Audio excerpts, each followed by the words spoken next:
करेंगे जिसमें कि ए नंबर में दिया हुआ है find the equivalent capacitance of the combination shown in figure. ये आपका फिगर दिया हुआ है, इसमें हमें इक्विवेलेंट कैपेसिटेंस निकालना है जो कि आपका पैरेलल कॉम्बिनेशन भी है और सीरीज भी है। इसमें एज्यूम डेट ये मान लिया गया है कि जो ये C1 है, C1 आपका कितना है 10 माइक्रोफेरेड है और जो C2 है वो आपका है 5 माइक्रोफेरेड एंड जो C3 है ये कितना है आपका 4 माइक्रोफेरेड है। ठीक है, और बी वाला में क्या दिया हुआ है, बी जो बी क्वेश्चन है, बी में ये पूछा गया है कि अगर V जो है आपका 12.5 वोल्ट है then calculate the charge on C1। C1 में क्या चार्ज होगा। First of all we will simplify the diagram, इसको सिंप्लीफाई करेंगे। देखिए इसको कैसे करते हैं।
क्या करेंगे, यहाँ से ये जो टर्मिनल गया हुआ है इसका छोर को पकड़ेंगे और ये क्या है यहाँ C1 पे। तो क्या करेंगे, देखो ये यहाँ पे C1 पे एक यहाँ से एक इधर की तरफ गया है और एक इधर की तरफ गया है। तो यहाँ पे क्या करेंगे, ये C1 की तरफ गया है तो सपोज ये वाला है तो ये वाला ऐसे आया और इधर ये इसको मान लेते हैं ये C1 हो गया। ठीक है, और ये वाला जो छोर है ऊपर वाला ऐसे मिलके कहाँ चला गया, C2 की तरफ चला गया। तो ये हो गया आपका C2। अब जो C2 का ये जो है यहाँ से ये कनेक्ट हो रहा है C3 में और C1 का भी C3 में। तो C1 का C3 में जाके मिल रहा है, C2 का भी C3 में जाके मिल रहा है। ये मिलके क्या हो गया यहाँ पे, ये C3 हो गया वाला। ठीक है, तो ये जो दो कैपेसिटर है यहाँ पे C1 और C2 क्या हो गया, पैरेलल में हो गया। ये ऐसे दिया हुआ था, इसको हम क्या कर दिए, तान के सीधा कर दिया। डायग्राम ऐसे बन गया, बैटरी यहाँ पे आ गया। यहाँ से यहाँ तक का क्या हो गया, पोटेंशियल डिफरेंस हो गया। अब हम क्या करेंगे, इक्विवेलेंट कैपेसिटेंस निकालेंगे। तो क्या लिखेंगे यहाँ पे, पहले गिवन डाटा लिख लेते हैं।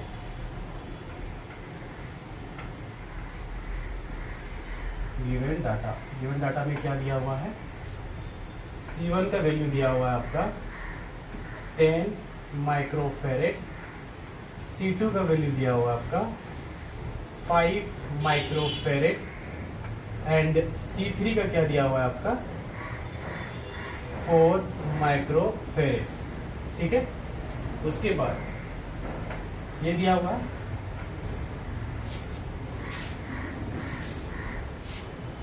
हियर। अब क्या लिखेंगे यहाँ पे, इस डायग्राम को देखिए, इसमें क्या लिखा हुआ है। इस डायग्राम में ये वाला पोर्शन को देखना है, इसे हमें देखना है। हियर क्या है, C1 और C2 क्या है, पैरेलल कॉम्बिनेशन। तो यहाँ क्या लिखेंगे, हियर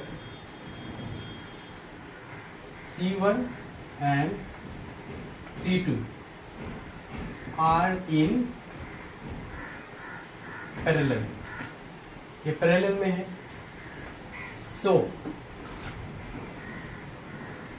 इक्विवेलेंट कैपेसिटेंस क्या होगा, equivalent capacitance C dash equal to क्या हो जाएगा, पैरेलल में है, that is C dash equal to क्या होगा, ये C1 plus C2, C1 plus C2 हो जाएगा। C1 का कितना वैल्यू दिया हुआ है, 10 माइक्रोफेरेड, तो यहाँ पे आप लिखेंगे 10, और C2 पे कितना दिया हुआ है, C2 पे दिया हुआ है आपका 5 माइक्रोफेरेड। ऐसे ब्रैकेट से घेर देंगे और ऐसे माइक्रोफेरेड लिखेंगे। ये कितना हो गया, C डैश कितना हो गया आपका 15 माइक्रोफेरेड हो गया। ठीक है, अब ये दोनों क्या, ये दोनों कंबाइन होके जो निकला है इक्विवेलेंट कैपेसिटेंस जो निकला है C डैश, ये क्या हो गया, अब ये फिर क्या हो जाएगा, सीरीज में हो जाएगा। तो डायग्राम अभी है फिर चेंज होगा।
ये एज इट इज C3 है,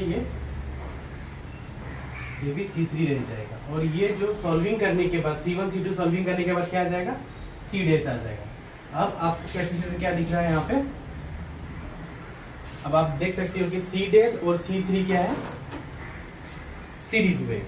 फिर अभी फाइंड आउट करेंगे हम, यहाँ पे लिखेंगे now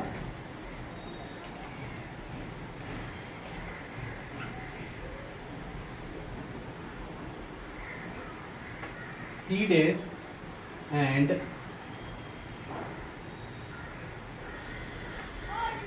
C3 are in series, series में है ये, तो क्या लिखेंगे, सो इक्विवेलेंट कैपेसिटेंस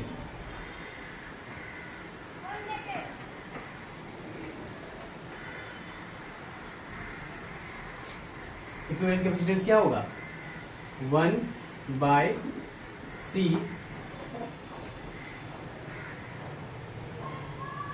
इक्विवेलेंट, ठीक है, प्लस इक्वल टू होगा 1 क्या होगा, C डैश, अब यहाँ प्लस होगा 1/C3, ये होगा इसका इक्विवेलेंट कैपेसिटेंस निकालने का फॉर्मूला।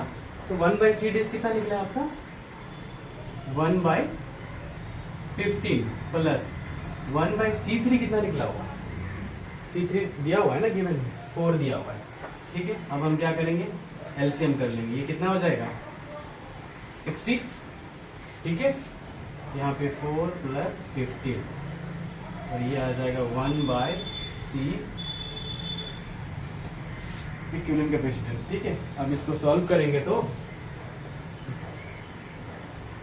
क्या आएगा, ये 1/C इक्विवेलेंट इक्वल टू ये आता है 19/60, इसको पलटा देंगे तो C इक्विवेलेंट इक्वल टू क्या हो जाएगा 60/19, और ये किस में दिया हुआ था, माइक्रोफेरेड में, माइक्रोफेरेड में दिया था। तो 60 को डिवाइड करेंगे 19 से तो कितना निकलेगा 3.16, और ये हो जाएगा माइक्रोफेरेड, ठीक है। और आप इसको और लिखना चाहते हो, इसको और सिंपल करना चाहते हो, 3.16 इंटू 10⁻⁻6 क्या हो जाएगा, ये फेरेड हो जाएगा। तो ये हमारा क्या निकल गया, इक्विवेलेंट कैपेसिटेंस निकल गया of the combination shown in the figure. ठीक है, अब सेकंड क्वेश्चन क्या है, सेकंड क्वेश्चन में ये पूछा गया है, अगर V आपका पोटेंशियल डिफरेंस दिया हुआ है 12.5 volt, then calculate the C1, मतलब चार्ज और C1 क्या होगा, चार्ज में C1 पे चार्ज क्या होगा, Q1 का वैल्यू हमें निकालना है। इसको Q1 मानते हैं और इसको Q2 मानते हैं। ठीक है,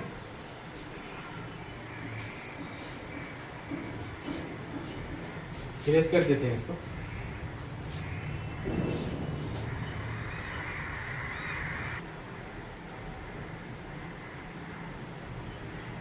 हमें उस समय equivalent capacitance of the combination निकल गया था, कितना निकला था, C equal to 3.16। Equivalent capacitance कितना निकल गया था, 3.16 माइक्रोफेरेड निकल गया। ठीक है, अब देखो यहाँ पे V दिया हुआ है, V क्वेश्चन में ये पूछ रहा है कि अगर वोल्ट 12.5 वोल्ट है, then calculated charge on C1 क्या होगा। तो हम क्या करेंगे, पहले टोटल चार्ज निकालेंगे। ठीक है, टोटल चार्ज कितना होता है ये निकालेंगे, टोटल चार्ज। टोटल चार्ज निकालने के लिए फॉर्मूला होगा total charge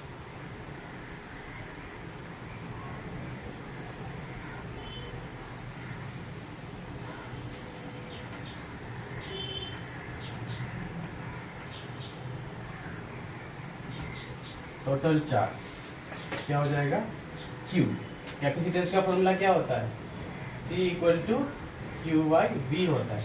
therefore Q equal to क्या हो जाएगा, कैपेसिटेंस इनटू V हो जाएगा। तो हम लोगों ने अभी थोड़ा देर पहले क्या निकाला था, इक्विवेलेंट कैपेसिटेंस निकाला था, उसका वैल्यू कितना था, उसका वैल्यू है 3.16।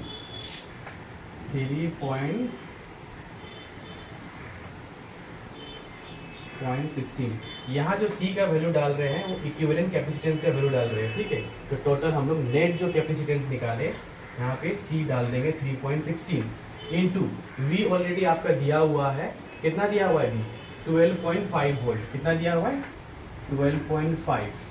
तो ये चार्ज है तो क्या निकल जाएगा, ये कूलम में निकल जाएगा। ठीक है, इसको मल्टीप्लाई करेंगे तो आएगा आपका 39.5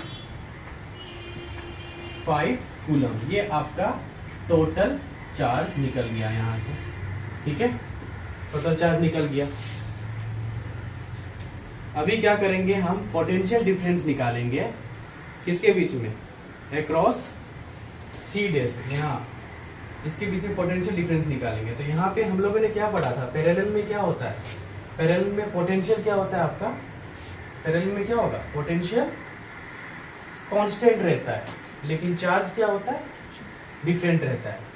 ये होता है पैरेलल कॉम्बिनेशन में। सीरीज कॉम्बिनेशन में क्या होता है, चार्ज क्या रहता है, कांस्टेंट रहेगा, पोटेंशियल अलग रहेगा। अब हमें क्या करना है, C1 निकालना है, C1 का पोटेंशियल निकालना है। C1 का पोटेंशियल निकालने के लिए क्या करेंगे, यहाँ का जो पोटेंशियल निकालने के लिए अब यहाँ से फाइंड आउट करेंगे। ठीक है, सपोज यहाँ से लेके इस टर्मिनल तक हम क्या मान लेंगे, V डैश मान लेते हैं। ठीक है, यहाँ तक, और यहाँ से लेके यहाँ तक क्या मान लेंगे, V3 मान लेंगे पोटेंशियल। अब हम क्या करेंगे, देयरफॉर पोटेंशियल अक्रॉस C निकालेंगे।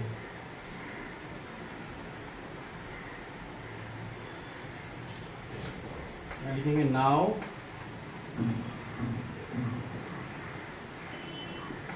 पोटेंशियल अक्रॉस क्या निकालेंगे,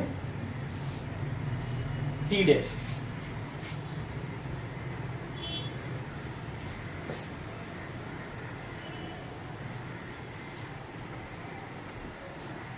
क्या हो जाएगा, फॉर्मूला क्या होगा,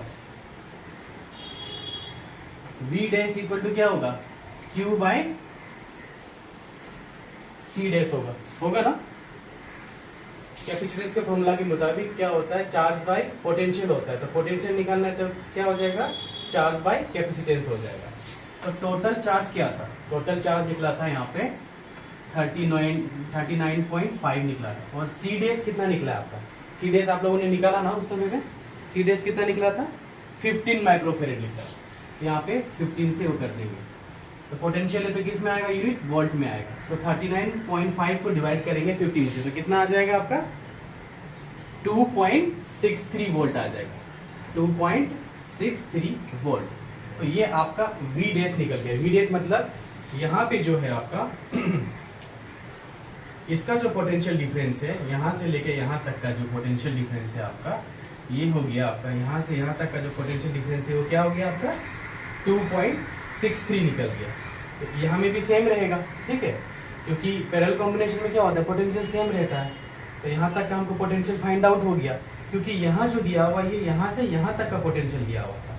V equal to total potential कितना दिया हुआ था 12.5 वोल्ट दिया हुआ था। लेकिन हमें पोटेंशियल क्या करना था, पोटेंशियल ये यहाँ से यहाँ तक का दिया हुआ था 12.5, लेकिन हमें पोटेंशियल निकालना था सी डेस का यहाँ तक निकालना था, क्योंकि पोटेंशियल सेम रहता है पैरेलल कॉम्बिनेशन में। तो यहाँ तक निकालेंगे तो इसके लिए भी तो पोटेंशियल क्या हो जाएगा सेम हो जाएगा ना, यहाँ पे ये वी डेस हो जाएगा। यहाँ से यहाँ तक नहीं, यहाँ तक निकालना है तब हम क्या निकालेंगे चार्ज ऑन C1 पे निकाल सकते हैं, ठीक है। तो इसको ऐसे समझना है, ये जो पूरा है पोटेंशियल यहाँ से यहाँ तक क्या हो गया आपका V हो गया। हमें पोटेंशियल कहाँ तक निकालना है, हमें यहाँ से यहाँ तक का पोटेंशियल हमें जानना है। उसको निकालने के लिए हम यहाँ से फाइंड आउट करेंगे, ठीक है। सी डेस लेंगे कैपेसिटेंस का वैल्यू और उसके बाद चार्ज लेंगे, चार्ज टोटल चार्ज कितना है, टोटल चार्ज लेके उसको फिर कैपेसिटेंस जो निकला है यहाँ पे इससे डिवाइड कर देंगे तो ये पोटेंशियल पता चल गया। तो यही सेम पोटेंशियल यहाँ पे भी है। ये क्या है आपका पैरेलल कॉम्बिनेशन। तो पैरेलल कॉम्बिनेशन में पोटेंशियल सेम रहता है, सिर्फ चार्ज डिफरेंट रहता है। तो हमें यहाँ जब V का वैल्यू पता चल गया, जब हमें यहाँ पे पोटेंशियल V डेस का वैल्यू पता चल गया तो हम इजिली क्या फाइंड आउट कर सकते हैं charge on C1 find out कर सकते हैं, ठीक है। तो अब क्या करेंगे, अब लिखेंगे यहाँ देयरफॉर चार्ज ऑन, इसमें निकालना है हमें C1, चार्ज हमें निकालना, चार्ज फाइंड आउट करना था ना, हाँ चार्ज ऑन C1 निकालना है, ठीक है। देयरफॉर चार्ज ऑन C1 क्या होगा, तो Q इक्वल टू क्या हो जाएगा, हम लोगों ने फॉर्मूला पढ़ा है कैपेसिटेंस इक्वल टू होता है चार्ज बाय पोटेंशियल। तो Q इक्वल टू क्या हो जाएगा, तो यहाँ क्या लिखेंगे C1 है तो यहाँ पे Q1 कर देंगे इक्वल टू क्या हो जाएगा C, यहाँ पे क्या करेंगे C1 कर देंगे। और ये जो पोटेंशियल है यहाँ ये कितना हो गया आपका, क्या बोलते हैं इसको V डैश, V डैश है ना, ये क्या हो जाएगा V डैश से मल्टीप्लाई कर देंगे। तो C1 कितना है आपका, C1 दिया हुआ है गिवन डाटा में, ये दिया हुआ है 10 माइक्रोफेरेड इनटू V कितना दिया हुआ है, V डैश कितना निकला, V डैश आपका निकल गया है 2.6। तो इसको 2.63 से मल्टीप्लाई कर देंगे और चार्ज किस में आता है यूनिट कूलम में आता है डायरेक्ट, ठीक है। ये कितना आ जाएगा आपका मल्टीप्लाई करने के बाद 26.3 माइक्रोफेरेड था ना, यहाँ कैपेसिटेंस माइक्रो में था ना, ये माइक्रो कूलम हो जाएगा, ठीक है।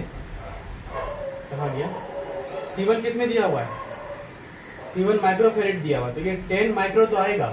उसके बाद यहाँ क्या हो जाएगा चार्ज किस में निकलता है यूनिट कैपेसिटेंस में निकलता है, तो यहाँ पे क्या लिखेंगे माइक्रोफेरेड ही लिखेंगे।